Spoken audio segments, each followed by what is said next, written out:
आज मैं 9th class के बायोलॉजी क्लास में फंडामेंटल यूनिट ऑफ लाइफ के अंतर्गत डिफ्यूजन नाम के पॉइंट पर चर्चा करेंगे। डिफ्यूजन क्या चीज़ है? यह केमिस्ट्री में भी पढ़ा जाता है, बायोकेमिस्ट्री में भी पढ़ा जाता है और बायोलॉजी में भी पढ़ा जाता है।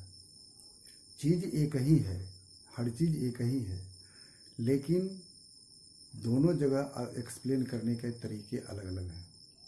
यहाँ डिफ्यूजन है। डिफ्यूजन किसका है? Diffusion of gas. Gas diffuse करता है। और गैस किस तरह से डिफ्यूज करता है? लिविंग बींग्स यानी कि सेल में इन्वायरमेंट के थ्रू, और सेल के अंदर जो गैस बनते हैं पॉइजनस गैस, वह इन्वायरमेंट में कैसे चला जाता है, इसी चीज़ को पढ़ना, समझना, जानना डिफ्यूजन कहलाता है। डिफ्यूजन में क्या होता है, इसको आप अच्छी तरह से समझने का प्रयास करेंगे। डिफ्यूजन एक बायोफिजियोकेमिकल रिएक्शन है। बायोफिजियोकेमिकल, यहाँ 3 टर्म है। बायो मीन्स बायोलॉजिकल सिस्टम में यह होता है, इसलिए है बायोलॉजिकल रिएक्शन है।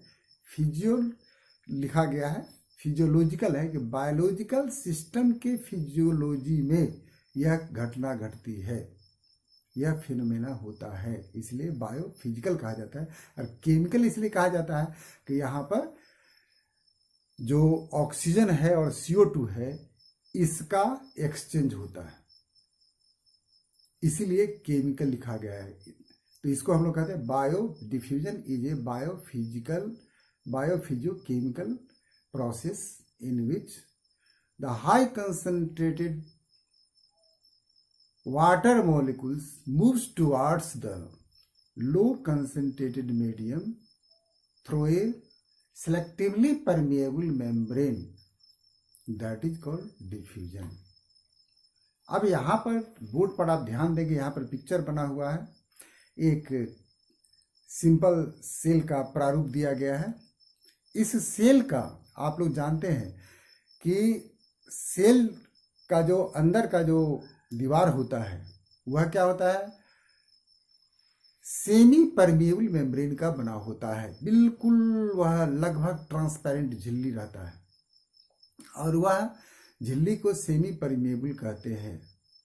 सेमी परमिएबल मेम्ब्रेन का यह क्वालिटी होता है, यह प्रॉपर्टी होता है कि वह किसी खास लिक्विड को ही, पदार्थ को ही पास होने देता है,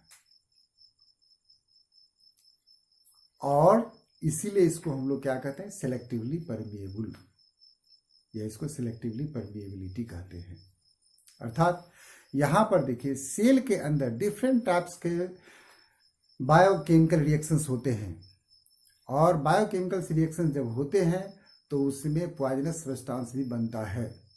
वह पॉइजनस सब्सटेंस जो है कार्बन डाइऑक्साइड के रूप में रहता है। कार्बन डाइऑक्साइड के रूप में रहता है, जो कार्बन डाइऑक्साइड आप जानते हैं कि हमारे ह्यूमन बीइंग्स के लिए वह पॉइजनस होता है, जहरीला है। वह सेल के अंदर अगर जमा हो जाता है तो सेल कुछ दिनों के बाद वह अस्वस्थ हो जाएगा, अर्थात बीमार पड़ जाएगा, और धीरे धीरे वह सेल डेड हो जाएगा। तो CO2 को निकलना बहुत आवश्यक है। CO2 को निकलने के लिए क्या है कि यह सेमी परमिएबल मेम्ब्रेन के, यहाँ पर देखिए पिक्चर बना हुआ है, यह प्लाज्मा मेम्ब्रेन है, इसमें डॉट डॉट डॉट डॉट जो है यह पोर बना हुआ है। यह पोर इलेक्ट्रॉन माइक्रोस्कोप से देखा जाता है।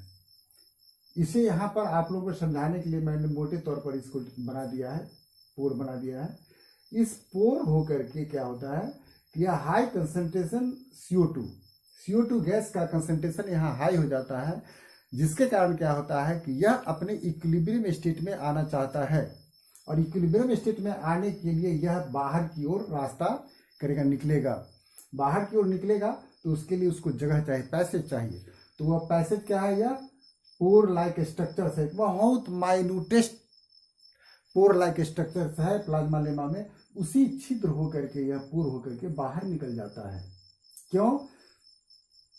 कि यहाँ पर अंदर में CO2 का कंसंट्रेशन हाई है और बाहर में CO2 का कंसंट्रेशन लो है, इसीलिए हाई कंसंट्रेशन से लो कंसंट्रेशन की ओर यह CO2 मूव कर जाता है। इस तरह से CO2 जैसा पॉइजनस सब्सटेंस जो है सेल के अंदर, बायोलॉजिकल सिस्टम के अंदर से बाहर चला जाता है। अब CO2 तो बाहर चला गया, लेकिन सेल को जिंदा रहने के लिए ऑक्सीजन की परम आवश्यकता पड़ती है। ऑक्सीजन वह सांस के रूप में लेता है, यूज करता है। अब बाहर में, अंदर में, सेल के अंदर में ऑक्सीजन का कंसंट्रेशन बहुत लो है। क्यों? कि वह बायोलॉजिकल रिएक्शन में खर्च हो रहा है, डिफरेंट जो सेल ऑर्गेनेल्स है वह उसको लेकर के और फिर CO2 बनाता है बाय प्रोडक्ट के रूप में। तो अंदर में ऑक्सीजन का लो कंसंट्रेशन होता है और बाहर में ऑक्सीजन का कंसंट्रेशन बहुत हाई होता है। तो हाई कंसंट्रेटेड ऑक्सीजन मॉलिक्यूल्स इसी पोर के द्वारा, माइन्यूट पोर के द्वारा, प्लाज्मा मेम्ब्रेन में जो पोर होता है इसके द्वारा क्या होता है कि यह अंदर में सेल के अंदर चला जाता है। यह भी इक्विलिब्रियम स्टेट में आने के लिए ऐसा होता है, ये क्रिया होती है। यह केमिस्ट्री में इक्विलिब्रियम चैप्टर में इसकी पढ़ाई होती है। कोई भी नेचर में कोई भी पदार्थ जो है अपने आप को साम्यावस्था में लाना चाहता है।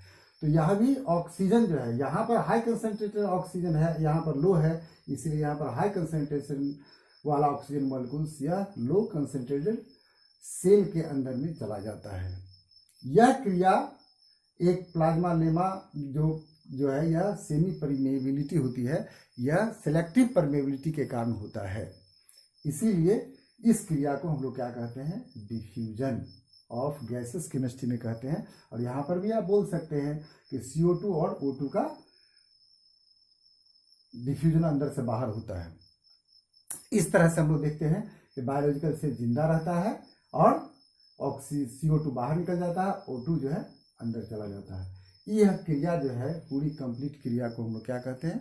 Diffusion in biological system. यहाँ डेफिनेशन भी दिया हुआ है, देख लीजिए।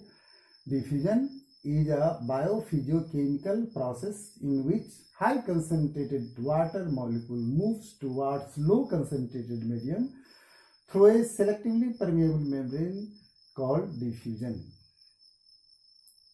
डिफ्यूजन के लिए इतनी चीजें जो है, ये पिक्चर बना करके जो आप लोगों को जो बताया गया है, यह याद यही रखना है कि हाई कंसंट्रेशन CO2 बाहर में लो कंसंट्रेटेड CO2 में पास कर जाता है इस छोटे छोटे माइन्यूट पोर के द्वारा, और हाई कंसंट्रेटेड ऑक्सीजन मॉलिक्यूल्स इसी पोर के द्वारा सेल के अंदर प्रवेश कर जाता है। इस तरह से जो एक्वेटिक सेल्स होते हैं, एक्वेटिक ऑर्गेनिज्म होते हैं या यूनिसेलुलर ऑर्गेनिज्म होते हैं, उसके शरीर में ऑक्सीजन का इसी तरह से एक्सचेंज होता है, आदान प्रदान होता है, लेन देन होता है। यही क्रिया है जिससे कि यह कोई भी लिविंग प्राणी जिंदा रहता है।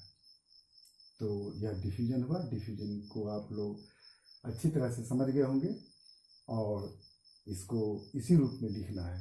यहाँ डेफिनेशन है, यहाँ एग्जाम्पल है। इसको एक्सप्लेन करने के लिए चाहेंगे तो आप इसको इस तरह से फिर लिटरेचर में लिख सकते हैं। Thank you.